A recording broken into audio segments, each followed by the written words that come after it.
Hi all, mid cap ഡോക്ടറിൻ്റെ post market pre മാർക്കറ്റിലേക്ക് എല്ലാവർക്കും സ്വാഗതം. അപ്പം ഇന്ന് മാർക്കറ്റ് കഴിഞ്ഞിട്ട് ഏകദേശം 20 മിനിറ്റ് ആയതേ ഉള്ളൂ. അപ്പം ഉള്ള കാര്യം ചൂടോടങ്ങ് പറഞ്ഞേക്കാമെന്ന് വിചാരിച്ചു. പിന്നത്തേക്ക് വെക്കേണ്ട കാര്യമില്ലല്ലോ. ഇനി ഞാൻ വീഡിയോ ലേറ്റ് ആയിട്ട് നിങ്ങൾ ഇനിയും കാണാൻ താമസിക്കേണ്ട. ഓക്കെ, അപ്പോൾ ഉള്ള കാര്യം നേരത്തെ പറഞ്ഞ് തീർക്കുവാണെങ്കിൽ കുഴപ്പമില്ല. അത് മാത്രമല്ല, ഇന്ന് പ്രത്യേകിച്ച് വലിയ വിശേഷങ്ങളൊന്നും പറയാനില്ല. കാരണം ഇന്നലത്തെ അതേ സിനാരിയോ തന്നെയാണ് ഇന്നും സംഭവിച്ചേക്കുന്നത്. ഓക്കെ, അപ്പോൾ മാർക്കറ്റ് രാവിലെ ഞാൻ വോയിസ് ഇട്ടപ്പോൾ ക്ലിയർ ആയിട്ട് ഒന്ന് രണ്ട് പ്രൈസ് ആക്ഷൻ പറയാനുണ്ട്. അപ്പം രാവിലെ ഞാൻ വോയിസ് ഇട്ടപ്പം വെരി ക്ലിയർ ആയിട്ട് പറഞ്ഞു, നമുക്ക് എന്താണ് ഈ 26.011 എന്ന് പറയുന്നത് വളരെ നാളുകളായിട്ട് നമ്മൾ കാത്ത് സൂക്ഷിക്കുന്ന ഒരു ലൈനാണ് അല്ലേ. ഇതിൻ്റെ മുകളിൽ ക്ലിയർ ആയിട്ട് ഞാൻ പറഞ്ഞു 15 മിനിറ്റ് നേരം സസ്റ്റെയിൻ ചെയ്തെങ്കിൽ മാത്രമേ നമുക്ക് ആ അപ്സൈഡ് ഉള്ളൂ, ഇല്ലെങ്കിൽ മാർക്കറ്റ് തിരിച്ച് താഴോട്ടിറങ്ങി വരും എന്ന് പറഞ്ഞു അല്ലേ. താഴോട്ടിറങ്ങി വരും മാത്രമല്ല, ഞാൻ വെരി ക്ലിയർ ആയിട്ട് പറയും, ഇന്നലത്തെ ഹൈ ഞാൻ ഈ പച്ച ലൈനൂടെ വരച്ചിട്ടിരുന്നു. എന്നിട്ട് ഞാൻ വോയിസിൽ പറയും ചെയ്ത് ഈ പച്ച ലൈൻ നിങ്ങൾ ശ്രദ്ധിക്കുക, ഇതിന് താഴെ പോവുകയാണെന്നുണ്ടെങ്കിൽ മാർക്കറ്റ് നമുക്ക് 25,902 കാണേണ്ടി വരും എന്ന് ഞാൻ പറഞ്ഞു. 2 പ്രാവശ്യം നമ്മൾ കണ്ടു ഇല്ലേ. 2 പ്രാവശ്യം ക്ലിയർ ആയിട്ട് നമ്മൾ 25,902 നമുക്ക് കണ്ടു.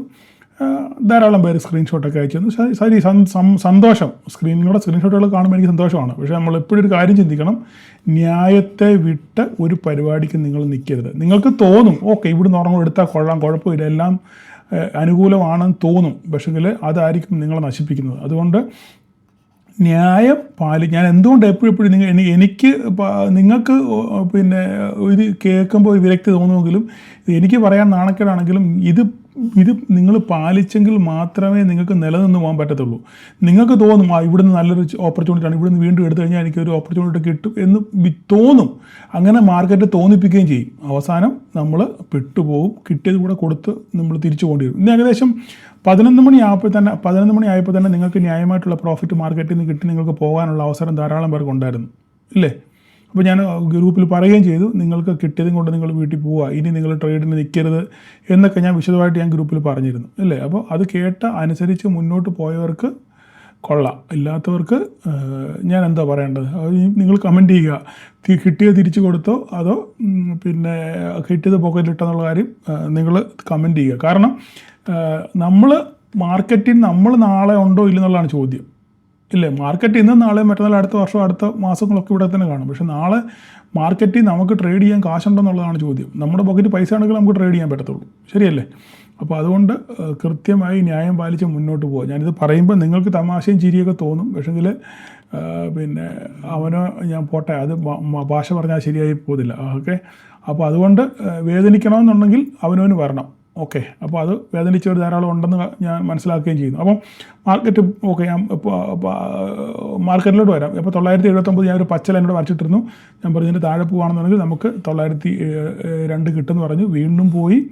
വീണ്ടും ചെറിയ ബുക്കിംഗ് വന്നു, വീണ്ടും വീണ്ടും ഒരു പ്രാവശ്യം ടെസ്റ്റ് ചെയ്തു, വീണ്ടും ഇപ്പോൾ ഇവിടെ വന്നു കഴിഞ്ഞപ്പം ഒരു പൊങ്കാല പ്രതീക്ഷിച്ചുകൊണ്ട് തന്നെയാണ് ഞാൻ അതിട്ടത്. അപ്പോൾ ഞാൻ കുറേ തുമ്മിയായിരുന്നു കേട്ടോ. ചിലരൊക്കെ ചിരിച്ചായിരുന്നു, ഞാൻ കണ്ടു. നിങ്ങളുടെ ചിരിച്ചവരെയൊക്കെ ഞാൻ നോട്ട് ചെയ്തിട്ടുണ്ട്. അപ്പോൾ ഞാൻ ഇവിടെ വന്നു കഴിഞ്ഞപ്പം ഒരു ഇൻവേർട്ടഡ് ഫ്ലാഗ് ആൻഡ് പോൾ ഞാൻ പ്രതീക്ഷിച്ചു. ഇവിടുന്ന് മാർക്കറ്റ് ഇങ്ങനെ ഇവിടോട്ട് വീഴും എന്ന് ഞാൻ പ്രതീക്ഷിച്ചു. ഞാനത് ഗ്രൂപ്പിൽ വരച്ചിടുകയും ചെയ്തിരുന്നു. പക്ഷേങ്കിൽ അത് ഫെയിലായിപ്പോയെങ്കിലും ഇത് ആരെങ്കിലും ട്രേഡ് എടുത്തിട്ടുണ്ടെന്നുണ്ടെങ്കിൽ അവർക്ക് കോസ്റ്റ് ഇറങ്ങാനുള്ള അവസരം ഉണ്ടായിരുന്നു. കാരണം സ്റ്റോപ്പ് ലോസ് അടിക്കണമെങ്കിൽ സ്റ്റോപ്പ് ലോസ് ഇതായിരിക്കും നമ്മുടെ സ്റ്റോപ്പ് ലോസ്, ഈ പോയിൻ്റ് ആയിരിക്കും നമ്മുടെ സ്റ്റോപ്പ് ലോസ്. അപ്പോൾ സ്റ്റോപ്പ് ലോസ് അടിക്കാൻ അറിയത്തില്ല. എനിവേ എന്തായാലും ആട്ടെ, ഇവിടുന്ന് തിരിച്ച് താഴോട്ട് വരുമെന്ന് ഞാൻ പ്രതീക്ഷിച്ചു. പക്ഷേ വന്നില്ല. മാർക്കറ്റ് ബന്ദിന് ശേഷം ഒരു കൺസൾട്ടേഷനിലേക്ക് പോയി അങ്ങനെ മാർക്കറ്റ് അവസാനിക്കുകയാണ് ചെയ്തത്. അപ്പം നാളെ നമുക്ക് നോക്കാനുള്ള ഇവിടെ നിങ്ങൾക്ക് പ്രൈസ് ആക്ഷൻ നോക്കുകയാണെന്നുണ്ടെങ്കിൽ ഇതൊരു പ്രൈസ് ആക്ഷൻ ആയിരുന്നു. ക്ലിയർ കട്ട് പ്രൈസ് ആക്ഷൻ ആയിരുന്നു ഇല്ലേ. ക്ലിയർ കട്ട് ഇവിടെ നമുക്ക് കിട്ടിയില്ല. ഇവിടെയൊക്കെ സ്കാൽപ്പേഴ്സിന് അല്ലെങ്കിൽ റിസ്ക് ട്രേഡേഴ്സിന് മാത്രമേ ട്രേഡുള്ളൂ. പക്ഷേ കൃത്യമായി ഇവിടെ ഒന്ന് ടെസ്റ്റ് ചെയ്ത് വീണ്ടും ഈ ലൈൻ ടെസ്റ്റ് ചെയ്തപ്പോൾ നമുക്കൊരു പ്രൈസ് ആക്ഷൻ ഉണ്ടായിരുന്നു എടുക്കാൻ അല്ലേ. സുന്ദരമായിട്ട് അവസരം ഉണ്ടായിരുന്നു. ഇത് സ്റ്റോപ്പ് ലോസോ അല്ലെങ്കിൽ ഈ ലൈൻ ഓപ്പണിങ് സ്റ്റോപ്പ് ലോസ് വെച്ചാൽ നമുക്ക് ട്രേഡ് നോക്കാമായിരുന്നു. സുന്ദരമായിട്ട് നിങ്ങൾക്ക് കിട്ടിക്കാണും. ഒന്നുകിൽ ഇവിടെ ഇറങ്ങി കാണും, ലൈൻ കിട്ടിക്കഴിഞ്ഞാൽ, അല്ലെങ്കിൽ വീണ്ടും റീടെസ്റ്റ് ചെയ്തതിന് ശേഷം വീണ്ടും ഇവിടെ വന്നിറങ്ങി. എങ്ങനെ നിങ്ങളുടെ ഓരോരുത്തരുടെയും മനോധർമ്മം പോലെ നിങ്ങൾ ബുക്ക് ചെയ്ത് ഞാൻ വിചാരിക്കുന്നു. ഓക്കെ, എന്തല്ല കേട്ടെ. അപ്പോൾ നമുക്ക് നാളെ ഇനി ചിന്തിക്കാനുള്ളതിന് മുന്നേ വേറൊരു കാര്യം പറയാനുണ്ട്. ഇന്ന് മാർക്കറ്റിനെ തീരുമാനിക്കുന്നത്, ഇന്ന് രാത്രിയിൽ US മാർക്കറ്റാണ് നമ്മുടെ മാർക്കറ്റിനെ എൻ്റെ ഗതി നിയന്ത്രിക്കുന്നത്. കാരണം ഇന്ന് രാത്രിയിൽ ഇന്ത്യൻ സമയം എനിക്കൊന്ന് 7 മണിയാണെന്ന് തോന്നുന്നു, 7 PM തോന്നുന്നു, അൺഎംപ്ലോയ്മെൻറ്റ് ഓക്കെ, അൺഎംപ്ലോയ്മെൻറ്റ് വരുന്നുണ്ട്, അൺഎംപ്ലോയ്മെൻറ്റ് ചേഞ്ചസിൻ്റെ ഡേറ്റ വരുന്നുണ്ട്, പിന്നെ നോൺ ഫാം പേറോൾ ഡേറ്റ വരുന്നുണ്ട്, നോൺ ഫാം. ഈ രണ്ട് ഡേറ്റകൾ വരുന്നുണ്ട്. ഇത് രണ്ടും വെരി ഇമ്പോർട്ടൻ്റ് ആണ്. ഇത് ഓൾറെഡി മാർക്കറ്റ് പ്രതീക്ഷിക്കുന്നത് നെഗറ്റീവാണ് പ്രതീക്ഷിക്കുന്നത്, കുറച്ച് സ്ലൈറ്റ്ലി ഡൗൺ ആണെന്നാണ് അനലിസ്റ്റുകൾ പറയുന്നത്. അപ്പോൾ ഓൾറെഡി ഇത് ഡൗൺ ആണെന്ന് ഓൾറെഡി അമേരിക്കയ്ക്ക് അറിയാം, US അറിയാം. കാരണം അവിടുത്തെ വലിയ ടീംസൊക്കെ ഓൾറെഡി പറഞ്ഞു ഈ പ്രാവശ്യം ചിലപ്പം വരുന്ന ഡേറ്റ കുറച്ച് താഴോട്ടായിരിക്കും, പക്ഷേ നിങ്ങളാരും പേടിക്കേണ്ട എന്ന് പറഞ്ഞു. ഇനിയും ഈ വരുന്ന ഡേറ്റയുടെ തീവ്രതയ്ക്കനുസരിച്ചിരിക്കും US മാർക്കറ്റ് പ്രതികരിക്കുന്നത്. അതുമാത്രമല്ല, ഇതിൻ്റെ കുഴപ്പമെന്ന് പറഞ്ഞാൽ ഇത് 3 പേരും പ്രത്യേകിച്ച് S&P 500 ഓൾ ടൈം ഹൈ നിൽക്കുകയാണ്. അതുപോലെ ഡവും ഓൾ ടൈം ഹൈയിൽ നിൽക്കുകയാണ്, ATH അടിച്ച് നിൽക്കുകയാണ് 2 പേരും. അപ്പം ഏതെങ്കിലും കാരണവശാൽ ഒരു നെഗറ്റീവ് സെൻറ്റിമെൻറ്റ്സ് US മാർക്കറ്റ് വന്നു കഴിഞ്ഞാൽ ഒരു പ്രോഫിറ്റ് ബുക്കിംഗ് ഉണ്ടാകാനുള്ള സാധ്യത വളരെ കൂടുതലാണ്. ജസ്റ്റ് ഇന്നലെ ഓൾറെഡി കാണിച്ചാണ്, വീണ്ടും ഞാൻ വേണമെങ്കിൽ നിങ്ങൾ ഒന്നുകൂടെ ഒന്ന് കാണിക്കാം. അതിൻ്റെ നിങ്ങൾക്ക് ആ സിവിയർനെസ് പറഞ്ഞെങ്കിലും മനസ്സിലാകത്തുള്ളൂ. ഇത് ഇന്നലത്തെ പിന്നെ ഇത് S&P 500 US മാർക്കറ്റിലെ S&P 500 ചാർട്ടാണ് കേട്ടോ, ഞാൻ ഓൾറെഡി വരച്ചിട്ടിട്ടുണ്ട്. മാർക്കറ്റ് ഒരു ഓൾ ടൈം ഹൈ അടിച്ച് നിൽക്കുകയാണ്. അപ്പം ഇത് ഭയങ്കരമായിട്ട് 1 വേ റാലി നടത്തി പോയേക്കുന്നത് കണ്ടോ, ഇത് കണ്ടോ, ഒരു 1 വേ റാലിയാണ്. ഒരിക്കലും ഒരു നല്ല കറക്ഷൻ അത് വന്നിട്ടില്ല, മനസ്സിലായി പറഞ്ഞേ, ഒരു നല്ല കറക്ഷൻ ഇത് വന്നിട്ടില്ല. അപ്പോൾ അങ്ങനെ കറക്ഷൻ വരാത്തിടത്തോളം കാലം ഇതിനകത്തൊരു കറക്ഷൻ ഉണ്ടാകാനുള്ള സാധ്യത വളരെ കൂടുതലാണ്. പ്രത്യേകിച്ച് US മാർക്കറ്റിൽ ഏറ്റവും വലിയ ഒരു ഇൻഡെക്സ് ആണ് S&P 500. ഓക്കെ, ധാരാളം ഒരു മിക്സഡ് പിന്നെ സ്റ്റോക്സുകൾ, ഷെയർസുകൾ ഹോൾഡ് ചെയ്യുന്ന ഒരു ഇൻഡെക്സാണ്. അപ്പോൾ ഇതിനകത്തിലൊരു പിന്നെ ഒരു ഫോള് വരാനുള്ള സാധ്യത കൂടുതലാണ് എന്നാണ് അവിടുത്തെ അനലിസ്റ്റുകൾ, എക്കണോമിസ്റ്റുകളൊക്കെ പറയുന്നത്. അപ്പോൾ അങ്ങനെയാണെന്നുണ്ടെങ്കിൽ, ഇന്നത്തെ ഡേറ്റ നെഗറ്റീവ് ആണെന്നുണ്ടെങ്കിൽ ഒരു പക്ഷേ ഇവിടെ ഒരു പ്രോഫിറ്റ് ബുക്കിംഗ് ഉണ്ടാകാനുള്ള സാധ്യതയുണ്ട്. അങ്ങനെ ഉണ്ടാകാൻ സാധ്യത, കാരണം ഇതിലെ സ്റ്റോക്സുകളൊക്കെ ഹൈ വാല്യുവേഷനിലാണ് ഇപ്പം ഉള്ളതെന്നാണ് പറയുന്നത്. അപ്പോൾ ഈ മോർഗൻ സ്റ്റാൻലിയൊക്കെ പറഞ്ഞിട്ടുണ്ട് ഇവിടെ ഒരു പ്രോഫിറ്റ് ബുക്കിംഗ് ഉണ്ടാകാനുള്ള സാധ്യതയുണ്ട്. അങ്ങനെ വരുവാണെന്നുണ്ടെങ്കിൽ ഇന്നലെ പറഞ്ഞിരുന്നു ഈ ഫണ്ടുകൾ, ഓക്കെ, ഇവിടെ ഈ പ്രോഫിറ്റ് ബുക്ക് ചെയ്യുന്ന ഫണ്ടുകളൊക്കെ എമർജിങ് മാർക്കറ്റിലോട്ട്, പ്രത്യേകിച്ച് ഇന്ത്യയിലോട്ടൊക്കെ വരാനുള്ള സാധ്യത വളരെ കൂടുതലാണ്. കാരണം നല്ല വാല്യുവേഷനിലാണ് ഇപ്പം നിലവിൽ നമ്മുടെ സ്റ്റോക്കുകളൊക്കെ ഉള്ളത്. അതുമാത്രമല്ല, ഇപ്പോഴത്തെ ക്വാർട്ടർ റിസൾട്ടുകളും നല്ല സൂപ്പർ ഡ്യൂപ്പർ റിസൾട്ടുകളാണ് വരുന്നത്. അപ്പോൾ ഇതൊക്കെ FISനെ ഒരു പക്ഷെങ്കിൽ നമ്മുടെ മാർക്കറ്റിലോട്ട് എത്തിക്കാൻ പ്രേരിപ്പിക്കും എന്നാണ് എക്കണോമിസ്റ്റുകളും അനലിസ്റ്റുകളൊക്കെ പറയുന്നത്. അപ്പോൾ നമുക്ക് നോക്കാം എന്താ സംഭവിക്കുന്നത്. അപ്പോൾ ഇന്ന് രാത്രി വളരെ നിർണായകമാണ്. S&P 500 പ്രോഫിറ്റ് ബുക്കിംഗ് ഉണ്ടാകുമെന്ന് നോക്കി. ഇന്നലെ നിങ്ങൾ നോക്കിയാൽ മനസ്സിലാവും, ഡൗ ജോൺസ് മാത്രം സ്ലൈറ്റായിട്ട് പോസിറ്റീവായിരുന്നു, പക്ഷേങ്കിൽ നാസ്ഡാക്കും പിന്നെ S&P 500 നെഗറ്റീവിലാണ് ക്ലോസ് ചെയ്തത്. ഓക്കെ, അപ്പോൾ നമുക്ക് നോക്കാം. ഇതുപോലെ തന്നെയാണ് നാസ്ഡാക്ക് ഇത് തന്നെ, ഇതേ അവസ്ഥ തന്നെയാണ്, ഓൾമോസ്റ്റ് ഓൾ ടൈം ഹൈയിൽ നിൽക്കുകയാണ്. ഡൗ ജോൺസ് നോക്കി കഴിഞ്ഞാൽ 50,000 മുകളിലാണ് നിൽക്കുന്നത്. അപ്പോൾ എപ്പോഴേ നിമിഷം ഒരു പ്രോഫിറ്റ് ബുക്കിംഗ് ചെയ്യാനുള്ള സാധ്യത വളരെ കൂടുതലാണ് എന്ന് തന്നെ നമ്മൾക്ക് അനുമാനിക്കേണ്ടിയിരിക്കുന്നു. അതുകൊണ്ട് സൂക്ഷിക്കുക. ഇന്ന് രാത്രിയിൽ ട്രേഡ് ചെയ്യുന്നവരെ US മാർക്കറ്റിനെ കൃത്യമായിട്ട് വാച്ച് ചെയ്യുക. ഇതിനനുസരിച്ചിരിക്കും നാളെ നമ്മുടെ മാർക്കറ്റിൽ ഒരു പോസിറ്റീവ് നോട്ടിലോ ഫ്ലാറ്റ് നോട്ടിലോ ആണ് ഇന്ന് US മാർക്കറ്റ് ക്ലോസ് ചെയ്യുന്നതെങ്കിൽ നമുക്ക് നാളെ 26.0 കാണേണ്ടി വരും. നാളെ അവിടെ US മാർക്കറ്റ് ആണെന്നുണ്ടെങ്കിൽ അതിനനുസരിച്ച് ഇവിടെ പൊട്ടും. അങ്ങനെയാണെന്നുണ്ടെങ്കിൽ നമ്മൾ പൊട്ടലാണെങ്കിൽ 25,817 നമ്മൾ കാണേണ്ടി വരും. ഓക്കെ, പൊട്ടലാണെങ്കിൽ, ഇല്ലെങ്കിൽ നമ്മൾ 26.0 കാണും. പ്രശ്നങ്ങളൊന്നും ഇല്ലെങ്കിൽ നാളെ 26.0 കടക്കും, ഉറപ്പാണ്.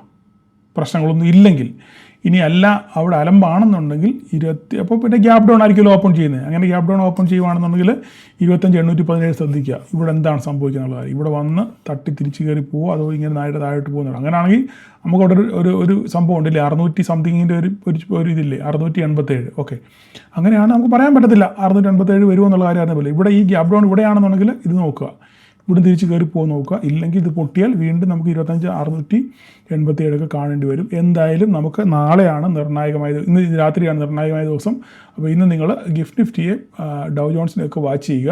അവിടുത്തെ ഗതിവിഗതികൾ അനുസരിച്ചായിരിക്കും കാര്യങ്ങൾ മുന്നോട്ട് നീങ്ങുന്നത്. അപ്പോൾ നമുക്ക് ബാങ്ക് നിഫ്റ്റി നോക്കിക്കഴിഞ്ഞാൽ, ബാങ്ക് നിഫ്റ്റി ഈ പറഞ്ഞ പോലെ ഫ്ലാറ്റ് നോട്ടായിരുന്നു, എങ്ങോട്ടും പോയില്ല, അവിടെ തന്നെ കിടന്ന് കളിക്കുന്നതല്ലാതെ ഇവിടെയാണ് മാർക്കറ്റ് ഓപ്പൺ ചെയ്ത്. ഓക്കെ, ഓപ്പൺ ചെയ്തതിന് ശേഷം ഒരു നമ്മുടെ റേഞ്ചിനകത്താണ് നിൽക്കുന്നത്, നമ്മുടെ വരയ്ക്കകത്താണ് ഈ സാധനം നിൽക്കുന്നത്. അപ്പം എങ്ങോട്ടും പോയിട്ടില്ല ഈ ഒരു റേഞ്ച് ബൗണ്ടിൽ. അപ്പോൾ കാരണം മാർക്കറ്റ് വെയിറ്റ് ചെയ്യുകയാണ്, മാർക്കറ്റിൻ്റെ ഡേറ്റ വല്ല ഒരു പുഷപ്പ് കിട്ടാൻ വേണ്ടി മാർക്കറ്റ് വെയിറ്റ് ചെയ്യുകയാണ്. നമുക്ക് നോക്കാം.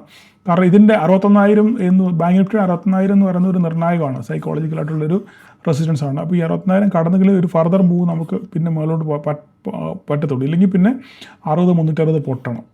ഓക്കെ, ഇത് പൊട്ടിക്കഴിഞ്ഞാൽ പിന്നെ സാധനം താഴോട്ടിഞ്ഞ് പോരും. അപ്പം അവിടെ ബാങ്ക് നിഫ്റ്റിയെ പറ്റി അത് മാത്രമാണ് പറഞ്ഞത്. അത് മാത്രമല്ല നമ്മുടെ HDFC നെഗറ്റീവാണ്. HDFC negative സോണിലാണ്.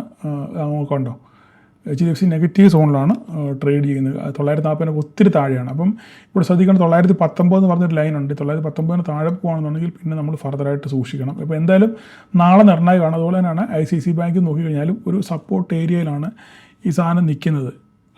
അങ്ങോട്ടും ഇല്ല ഇങ്ങോട്ടും ഇല്ലാതെ കയ്യാളപ്പുറത്ത് തേങ്ങ പോലെയാണ് കഴിഞ്ഞ കുറേ ദിവസങ്ങളായിട്ട് നിൽക്കുന്നത്. അപ്പം ഇത് പൊട്ടുമോ മേലോട്ട് കയറുമോ എന്നുള്ളത് നമുക്ക് കണ്ടറിയണം.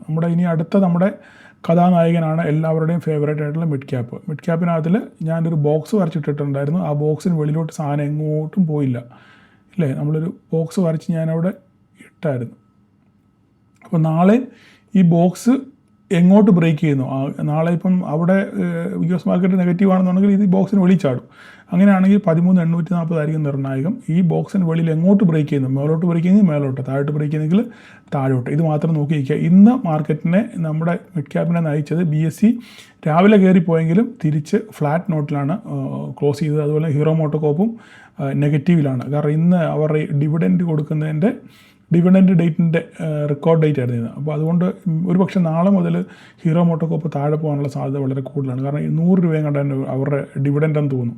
അത് മേടിച്ച് പോക്കറ്റ് കഴിയുമ്പോൾ ആൾക്കാർ അതിൽ പ്രോഫിറ്റ് ബുക്കിംഗ് നമ്മൾ പ്രതീക്ഷിക്കണം. പിന്നെ ഈ പറയുന്ന പോലെ തന്നെ ബാക്കി നമ്മുടെ കോഫോർജും പെർസിസ്റ്റൻസ് സിസ്റ്റം ഒക്കെ വളരെ നെഗറ്റീവായിരുന്നു.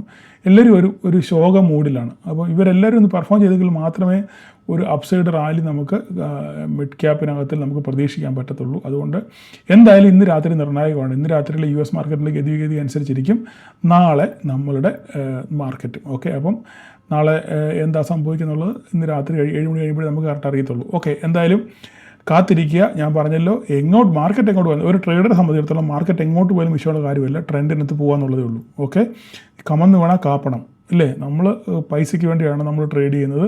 മാർക്കറ്റ് എങ്ങോട്ട് പോയാലും നമ്മളൊരു കൃത്യമായി ഒരു ലെവൽ പിടിച്ചിരിക്കാതെ എങ്ങോട്ട് മാർക്കറ്റ് പോകുന്ന ആ സൈഡിലോട്ട് നമ്മൾ ട്രേഡ് ചെയ്യുക. കൃത്യമായി പ്രൈസ് ആക്ഷനും നമ്മളുടെ വ്യൂവും കൺവിക്ഷനൊക്കെ വെച്ചിട്ട് നമ്മൾ ഡേറ്റയൊക്കെ നോക്കി നമ്മൾ ശാന്തസുന്ദരമായിട്ട് വളരെ റിലാക്സ് ആയിട്ടിരുന്ന് ട്രേഡ് ചെയ്യുക. അത്ര മാത്രമേ ഉള്ളൂ. അല്ലാതെ ഇത് വലിയ റോക്കറ്റ് സയൻസോ അല്ലെങ്കിൽ ടെൻഷൻ പിടിച്ചിരുന്ന് ചെയ്യേണ്ട കാര്യങ്ങളൊന്നും അല്ല. വളരെ റിലാക്സ് ആയിട്ട് നമുക്കൊരു റേഞ്ച് ഉണ്ട്, ഇല്ലേ? ആ റേഞ്ച് വിട്ട് മാർക്കറ്റ് എങ്ങോട്ട് പോകുമെന്ന് നോക്കുക, ഡേറ്റകൾ നോക്കുക, ന്യൂസുകൾ നോക്കുക, റിലാക്സ് ആയിട്ടിരുന്ന് ട്രേഡ് ചെയ്യുക. അങ്ങനെ നമ്മളാണ് ട്രേഡ് ചെയ്ത് ശീലിക്കാൻ.